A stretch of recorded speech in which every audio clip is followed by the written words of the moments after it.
Pyometra merupakan infeksi rahim yang bisa menyerang semua jenis hewan, khususnya hewan betina.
Halo sahabat Radian, aku Dr. Anik dari Radian Pet and Care cabang Warung Jati Barat. Kemarin kita kedatangan kucing, nama kucingnya itu kucing bocil. Ini merupakan kedatangannya yang kedua kali. Sebelumnya seminggu yang lalu kucing bocil juga datang, tapi dengan keluhan kata pemiliknya udah penurunan nafsu makan. Terus dilihat ada leleran yang keluar dari saluran reproduksinya, yaitu di bagian vulvanya. Setelah diperiksa di sini suhu tubuhnya nampak tinggi, yaitu demam. Suhu tubuh kucing kan untuk normalnya 37,8 sampai 39,2. Pada kasus bocil kemarin suhu tubuhnya sudah 39,7. Suhu tubuhnya kan tinggi.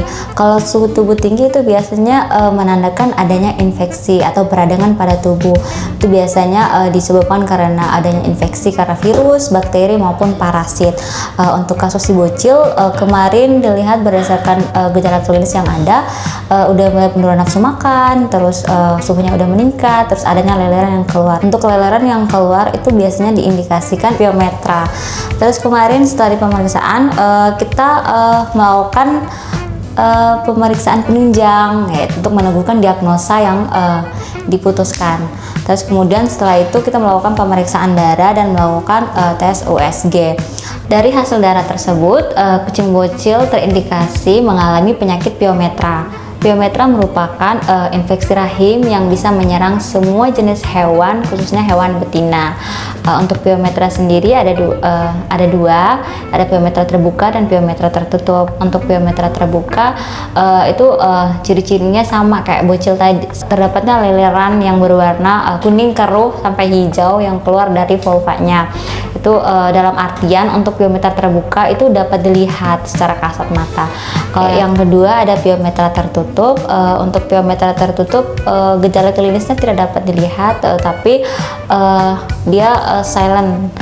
Jadi hanya perubahan di dalam rahimnya. Itu biasanya kita lakukan palpasi untuk melihat atau meraba adanya pembengkakan pada saluran reproduksi. Untuk beberapa penyebab Pyometra ada beberapa, itu biasanya dari faktor internal. Faktor internalnya itu seperti ketidakseimbangan hormonal, di mana biasanya terjadi pada kucing-kucing yang birahi tetapi tidak dikawinkan. Itu contohnya pada kucing si bocil, kata ownernya itu birahi tapi tidak dikawinkan selama 4 tahun. Jadi kalau untuk Pyometra sendiri itu karena ketidakseimbangan hormon. Kan kalau seandainya lagi birahi kan hormon progesteronnya lagi tinggi ya. Jadi ketika tidak disalurkan maka hormonnya tuh akan menempel di dinding-dinding rahim sehingga terjadi penebalan pada dinding rahim. Terus yang kedua ada faktor eksternal. Untuk faktor eksternalnya itu dari luar, biasanya disebabkan oleh lingkungan atau kondisi hewan kita yang kurang bersih.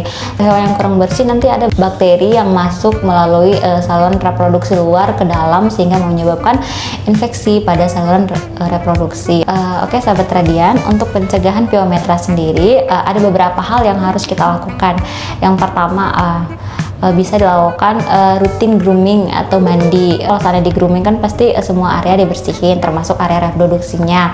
Yang kedua, pastiin aja untuk lingkungannya tuh selalu bersih dan terjaga. Yang ketiga, kalau seandainya kucingnya tidak tujuannya tidak untuk dikembangbiakan, bisa dilakukan sterilisasi aja sedini mungkin. Buat sahabat Radian di area Jakarta Selatan dan sekitarnya, jika memiliki anabul, entah itu kucing, anjing, kelinci, dan semua jenis hewan, bisa datang ke klinik hewan Radian Pet and Care cabang Warung Jati Barat bersama saya Dr. Anik. Terima kasih.